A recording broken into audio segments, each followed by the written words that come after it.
माझा गुरु, आई कल्पतरू, सौख्याचा सागरू, आई माझी. मी कोड क्रमांक 15 आपणासमोर विषय मांडते, ईश्वर स्वरूप आई. विज्ञान असं सांगतं की एखाद्या मोठ्या तगड्या पैलवानाला जर का 8 डेल एवढं जरी दुःख दिलं ना तरी त्याचा मृत्यू होतो. डेल हे दुःख, दर्द, यातना मोजण्याचं परिमाण आहे. आणि ज्यावेळेस आई बाळाला जन्म देते त्यावेळेस तिला 12 डेल पेक्षा जास्त दुःख सहन करावं लागतं.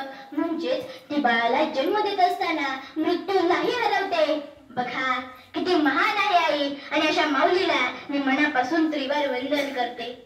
शास्त्रज्ञ असं सांगतात की माणूस जन्माला आल्यापासून ते त्याचा मृत्यू होईपर्यंत तो त्याच्या जीवनात अनेकदा यश मिळवतो, अनेकदा सुखाचे प्रसंग त्याच्या जीवनात येतात.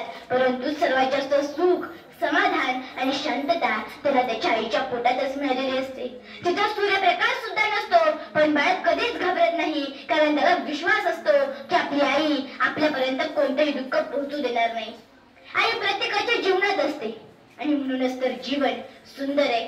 परंतु ज्यांना आई नाही त्यांच्याकडे बघा, त्यांना कसं वाटतंय, त्यांच्या मनाला किती खंत आहे, त्यांचं जीवन किती अपुरं आहे, किती अधूर आहे हे तुम्हाला समजलं पाहिजे, हे तुम्ही समजावून घेतलं पाहिजे. समोरून किती मोठं संकट तुमच्यावर आलं आणि तुमची आई तुमच्या सोबत असली तर तुम्ही त्या संकटाला अगदी सहजपणे हरवू शकता. आणि म्हणून आपल्या आई वडिलांवर प्रेम करा, आपल्या आई वडिलांचा आदर करा. आणि म्हणून संत तुकाराम महाराज असं लिहितात की माये बापे केवळ काशी, तेने न वदावे तीर्थाशी. पुंडलिके काय केले, परब्रह्म उभे ठेले, तैसा होई सावधान, हृदय धरी नारायण. तुका म्हणे माये बापे, अवघे देवाचीच स्वरूपे. परमेश्वर हा प्रत्येकाची काळजी घेण्यासाठी प्रत्येकासोबत राहू शकत नाही. आणि म्हणून त्याने प्रत्येकाला आई वडील दिले. आणि म्हणून मी स्वतःलाच एक वचन दिले की शेवटपर्यंत मी माझ्या आईवर जीवापाड प्रेम करेन, तिच्या सर्व इच्छा आकांक्षा पूर्ण करेन, तिला कोणतेही दुःख पोहोचू देणार नाही. परंतु जगात दुर्दैवानं खूप वाईट घटना घ्यायला मिळतात. हे मोठे वकील, इंजिनियर, डॉक्टर आपल्या आई वडिलांची वृद्धाश्रमात रवानगी करतात. त्यांना त्यांच्या घरामध्ये आपल्या आई वडिलांची अडचण वाटते. विंचवाची मादी ज्यावेळेस पिल्लांना जन्म देते त्यावेळेस निसर्गाने तिला अशी कोणतीही यंत्रणा दिली नाही की ती तिच्या पिल्लांची भूक भागवेल. पण पिल्ले मात्र स्वतःची भूक भागवण्यासाठी स्वतःच्या आईच्या शरीराचे लचके तोडून खातात आणि त्यातच विंचवाच्या मादीचा मृत्यू होतो. मायेचं, ममतेचं आणि वात्सल्याचं सर्वात मोठं उदाहरण म्हणजे विंचवाची मादी. आणि कठोरतेचं, निर्दयीपणाचं आणि बेमानीचं सर्वात मोठं उदाहरण म्हणजे विंचवाची पिलं. आता मला सांगा, तुम्ही कधी तो रायगड पाहिलाय? त्या रायगडाची उंची किती माहिती आहे का तुम्हाला?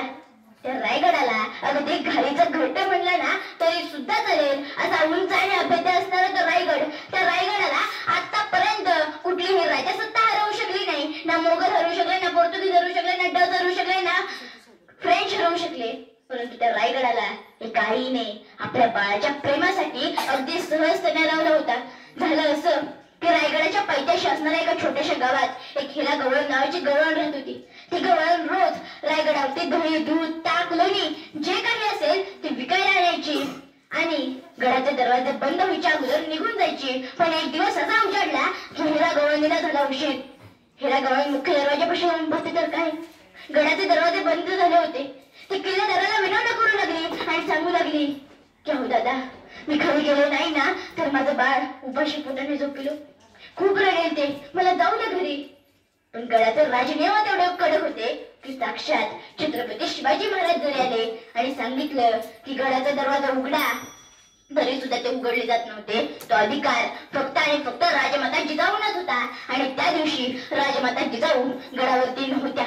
आणि मग त्यावेळेस हिरा गवळण हताश झाली, निराश झाली. पण तिने आपलं धैर्य सोडलं नाही, तिने आपलं धाडस सोडलं नाही. आणि ती लगेचच गडावरून खाली उतरायचे मार्ग शोधू लागली. आणि त्यावेळेस तिला एक बुरुज दिसला. तिने त्या बुरुजावरून खाली उतरायला ठरवलं. हातापायाला काटे टोचले, रक्तबंबाळ झाली. पण तिने कशाचाही विचार न करता ती आपलं काम करत होती. आणि शेवटी ती कशी गडावरून खाली उतरण्यात यशस्वी झाली. आणि ती पळत धावत घरी जाऊन आपल्या बाळाला घट्ट मिठी मारते आणि ढसा रडते. आता मला सांगा, तुम्ही जाल ना त्या रायगडावर? तुम्ही जावा त्या रायगडावर आणि आपल्या आईला घट्ट मिठी मारा आणि सांगा तिला की मी तुझ्या शेवटपर्यंत काळजी घेईन, तुला सुखात ठेवेन, तुझ्या सर्व इच्छा आकांक्षा पूर्ण करेन. आणि आजही तो हिरकणी बुरुज रायगडावरती आपल्याला मातृत्वाची साक्ष देताना दिसून येतो. धन्यवाद.